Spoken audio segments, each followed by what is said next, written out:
কেন আমি solar inverter লাগাবো? সোলার ইনভার্টার লাগানোর মেন কারণ হচ্ছে আপনার যদি দিনের বেলা ধরুন পাওয়ার কাট হয়ে যায়, তাহলে কিন্তু এই ব্যাটারি এই ইনভার্টার কিন্তু লিমিটেড পাওয়ার থাকবে, কিন্তু আপনার লিমিটেড পাওয়ারটা যদি শেষ হয়ে যায় তাহলে কিন্তু আর এক্সট্রা পাওয়ার আপনার এখানে ঢুকবে না।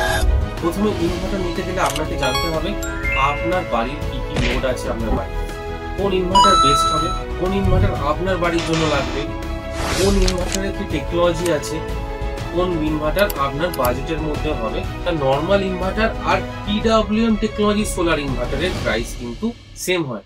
আবারও মাথায় রাখবেন, পিডব্লিউএম টেকনোলজির সোলার ইনভার্টার।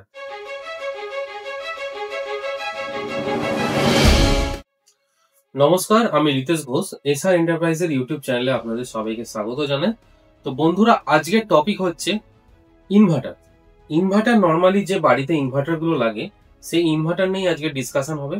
কোন ইনভার্টার বেস্ট হবে, নর্মাল ইনভার্টার না সোলার ইনভার্টার, কোন ইনভার্টার আপনার বাড়ির জন্য লাগবে, কোন ইনভার্টারে কি টেকনোলজি আছে, কোন ইনভার্টার আপনার বাড়ির ক্যাপাসিটিটা ফুলফিল করতে পারবে এবং কোন ইনভার্টার আপনার বাজেটের মধ্যে হবে, সবকিছু বিস্তারিত আজকের ভিডিওতে জানানো হবে। তো ভিডিওটা আজকে প্রথম থেকে শেষ অবধি দেখতে থাকুন।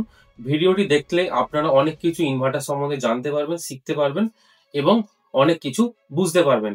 তো বন্ধুরা, আপনারা যদি আমাদের এই চ্যানেলে নতুন হয়ে থাকেন, আমাদের এই চ্যানেলটিকে অবশ্যই সাবস্ক্রাইব করবেন। ভিডিওটি ভালো লেগে থাকলে অবশ্যই লাইক করবেন এবং ভিডিওটি যদি কারোর উপকারে লাগে অবশ্যই শেয়ার করবেন এবং ফেসবুকে যদি ভিডিওটি দেখে থাকেন আমাদের চ্যানেলটিকে অবশ্যই ফলো করবেন। তো শুরু করা যাক আজকের ভিডিও। তো আমাদের কাছে এই মুহূর্তে দু ধরনের ইনভার্টার আছে, একটা হচ্ছে নর্মাল ইনভার্টার, একটা হচ্ছে সোলার ইনভার্টার। আপনার জন্য কোন ইনভার্টার রিকোয়ারমেন্ট আছে? প্রথমে ইনভার্টার নিতে গেলে আপনাকে জানতে হবে আপনার বাড়ির কি কি লোড আছে, আপনার বাড়িতে কতগুলো ফ্যান চলে, কতগুলো লাইট চলে, কতগুলো ফ্রিজ চলে, টিভি চলে, সবকিছুই কিন্তু ইনভার্টারে চালানো সম্ভব। হ্যাঁ, সবকিছুই কিন্তু ইনভার্টারে চালানো সম্ভব, ইভেন এসি পর্যন্ত ইনভার্টারে চালানো সম্ভব। তো আপনাকে ডিসাইড করতে হবে আপনি কোন কোন জিনিসগুলো এমার্জেন্সি পারপাস আপনি চালাতে চাইছেন। ইনভার্টার মানে হচ্ছে এসেনশিয়াল একটা পাওয়ার ব্যাকআপ, মানে আপনার বাড়িতে পাওয়ার কাট হয়ে গেল সেই মুহূর্তে আপনার একটা পাওয়ার সাপ্লাই করবে এই ধরনের ইনভার্টার। তো আপনি কোন সিস্টেমটা বাঁচবেন? প্রথম কথা, আপনাকে জানতে হবে আপনার বাড়ির কি কি লোড আছে। প্রথমে আপনি জানলেন কটা ফ্যান, কটা লাইট, টিভি, এই লোডটাকে আপনি ডিসাইড করবেন কিভাবে। ধরুন একটা ফ্যান 80 থেকে 100 ওয়াটের কারেন্ট কনজাম্পশন হয় এবং একটা বাড়ির টিউব লাইট 20 ওয়াটের হয়, কোনো বাড়িতে বাল্ব জ্বলে 9 ওয়াটের। ধরুন আপনার বাড়িতে 4টে ফ্যান আছে, 4টে ফ্যান মানে 400 ওয়াট আমি ধরলাম, বেশি করেই ধরলাম। আরো মানলাম 4টে টিউব লাইট আছে যার 20 ওয়াট করে, আপনার হয়ে গেল 480 ওয়াট। এরপরে হচ্ছে আরো বাড়িতে আপনার 4টে 9 ওয়াটের ল্যাম্প আছে যার হচ্ছে 4 9 36 মানে হলো 516 ওয়াট। এরপর আছে আপনার মোবাইল চার্জিং এবং আপনার যে বাড়ির ওয়্যারিং আছে তার ওয়্যারের কিছুটা লোড থাকে, সেই লোডটাও কিন্তু এর মধ্যে আসে। তো আপনার বাড়িতে তাহলে কত লোড একটা দাঁড়ালো? টোটাল লোড দাঁড়ালো 600 ওয়াট। তো আপনি কত ভি এর ইনভার্টার নেবেন এটা প্রথমে আপনাকে ডিসাইড করতে হবে। কত ভি আপনি মাপবেন কি করে? আপনি তো মাপলেন আপনার লোডটা, ভিএ মানে হচ্ছে আপনার টোটাল যা ভোল্ট অ্যাম্পিয়ার ইনভার্টারে আছে। তো আপনাকে প্রথমে জানতে হবে ইনভার্টার যেগুলো আসে সেগুলো কেভিএ না হলে ভিএ তে আসে। কেন কেভিএ তে আসে? কারণ এর ভেতর থাকে একটা ট্রান্সফরমার। তো ট্রান্সফরমারের যে ইউনিট আছে সেটা কেভিএ তে ডিসাইড হয়। তো কেভিএ থেকে কিলোওয়াট কনভার্সন কি করে করবেন? আপনার যে কেভিএ থাকবে তার 80% হচ্ছে 0.8 পাওয়ার ফ্যাক্টর থাকে, সেই পাওয়ার ফ্যাক্টর হিসাবে আপনার মেশিনের ক্যাপাসিটি ডিসাইড হয়। ধরুন আপনার কোনো ইনভার্টারের ক্যাপাসিটি হচ্ছে 1000 ভিএ, তার মানে সেটার রানিং লোড চালানোর ওয়াটেজ ক্যাপাসিটি হচ্ছে 800 ওয়াট। এবার 800 ওয়াট কিন্তু আপনি সবসময় লোড এই ইনভার্টারে চালাতে পারবেন না, কারণ এটা তার পিক লোড। যখনই আপনি 800 ওয়াট লোড একটা 1000 ভিএর ইনভার্টারে চালাবেন এর লংজিভিটি কিন্তু অনেকটাই কমে যাবে।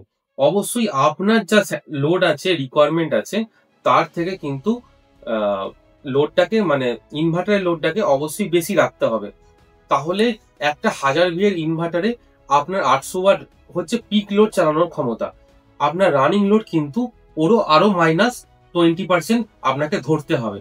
তাহলে প্রায় 600 থেকে 650 ওয়াট কিংবা 700 ওয়াটের লোড আপনি একটা 1000 ভি এর ইনভার্টারে ফুলফিল করতে পারবেন। তো বুঝতে পারছেন কোন ইনভার্টারটা আপনার জন্য রিকোয়ারমেন্ট আছে সেটা আপনি ডিসাইড করতে পারলেন। এবার হচ্ছে আপনি সোলার ইনভার্টার লাগাবেন না নর্মাল ইনভার্টার লাগাবেন। প্রথম প্রশ্ন হচ্ছে আপনি ইনভার্টারটা লাগাচ্ছেন আপনার পাওয়ার ব্যাকআপের জন্য। আপনি যদি ফ্ল্যাট থাকেন, কোনো রেসিডেন্সিয়াল কমপ্লেক্সে থাকেন, সেখানে কিন্তু সোলার প্যানেল লাগানো খুব একটা মানে সহজ উপায় হয়ে ওঠে না, কারণ পারমিশনের রিকোয়ারমেন্ট থাকে, সোসাইটি থেকে অনেক কিছু অ্যাপ্রুভাল লাগে, প্লাস ছাদের স্পেস থাকে না। তাদের জন্য আমরা বলবো অবশ্যই আপনি এই ধরনের যে কোনো ব্র্যান্ডের নর্মাল ইনভার্টার লাগাবেন। এবার আপনি সোলার ইনভার্টার কোথায় লাগাবেন? আপনার নিজস্ব বাড়ি আছে, যেখানে আপনার বাড়ির ছাদের স্পেস আছে, সেখানে আপনি এই ধরনের সোলার ইনভার্টার ইনস্টল করবেন। এই দুটো ইনভার্টারের যদি কোনো ব্র্যান্ডেরও হয়, আমি ব্র্যান্ড মেনশন করছি না, খুব একটা ডিফারেন্স হয় না। আপনার নর্মাল ইনভার্টার আর পিডব্লিউএম টেকনোলজি সোলার ইনভার্টারের প্রাইস কিন্তু সেম হয়। আবারও মাথায় রাখবেন পিডব্লিউএম টেকনোলজির সোলার ইনভার্টার। এবার আপনার সোলার ইনভার্টারে দু ধরনের ভ্যারিয়েন্ট হয়, একটা হচ্ছে পিডব্লিউএম টেকনোলজি আর একটা হচ্ছে এমপিপিটি টেকনোলজি। আপনি যদি বেটার কোয়ালিটি বেটার পারফরমেন্স চান, সেক্ষেত্রে আপনি এমপিপিটি টেকনোলজির ওপর ইনভার্টারের উপর যেতে পারেন। আর যদি আপনি নর্মাল কোয়ালিটির উপর যেতে চান, সেক্ষেত্রে পিডব্লিউএম ইনভার্টারের উপর যেতে পারেন। তাহলে আপনাকে মাথায় রাখতে হবে, যদি আপনি ফ্ল্যাট এরিয়াতে থাকেন, কোনো কমার্শিয়াল কমপ্লেক্সে থাকেন, ডোমেস্টিক মানে রেসিডেন্সিয়াল কমপ্লেক্সে থাকেন, তার জন্য কিন্তু নর্মাল ইনভার্টারই আপনার জন্য বেস্ট। আপনি যদি কোনো ডোমেস্টিক বাড়িতে থাকেন, ইন ফিউচার যদি আপনার প্ল্যান না থাকে যে আমি সব অ্যাপ্লায়েন্সেস এসি থেকে আরম্ভ করে সবকিছু সোলারে চালাবো না, শুধু আমার বেসিক অ্যাপ্লায়েন্সেস গুলো চালাবো, সেক্ষেত্রে কিন্তু আপনি এই ধরনের পিডব্লিউএম ইনভার্টার নিতে পারেন আপনার বাড়ির জন্য। এবার 2 নম্বর জিনিস, সেটা আপনাকে কি মাথায় রাখতে হবে, কেন আমি সোলার ইনভার্টার লাগাবো?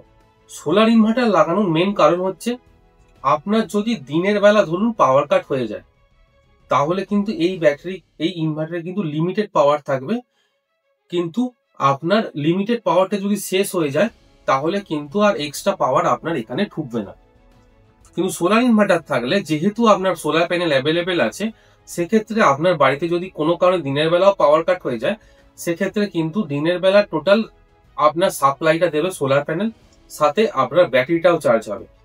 সোলার প্যানেল লাগালে সোলার ইনভার্টার লাগালে দুটো আপনার সুবিধা হচ্ছে। একটা হচ্ছে দিনের বেলা যা ইলেকট্রিক বিলটা লাগে ফ্যান লাইট টিভি এগুলো চালানোর জন্য, সেই বিলটা তো প্রথম কথা রিডিউস হচ্ছে। এবং একটা যদি নতুন ইনভার্টার লাগান, সেখানে ব্যাটারিটা ফুল চার্জ হতে কম করে 1.5 থেকে 2 ইউনিট পার ডে কনজাম্পশন হয়। যদি ব্যাটারি ফুল চার্জ হয়, মোটামুটি 40 থেকে 50 ইউনিটের প্রতি মাসে কিন্তু আপনার একটা 150 অ্যাম্পিয়ারের ব্যাটারি লাগালে তার এক্সট্রা কনজাম্পশন হবে। যেটা সোলার ইনভার্টার লাগালে সেই এক্সট্রা কনজাম্পশন 50 ইউনিটের বিলটাও আপনাকে পেড করতে হচ্ছে না, সেটাও সম্পূর্ণ ফ্রিতে পাচ্ছেন। তো বুঝতে পারছেন আপনার জন্য কোন সিস্টেমটা বেস্ট হচ্ছে, সেটা আপনি কিন্তু বুঝতে পারছেন, নর্মাল ইনভার্টার না সোলার ইনভার্টার।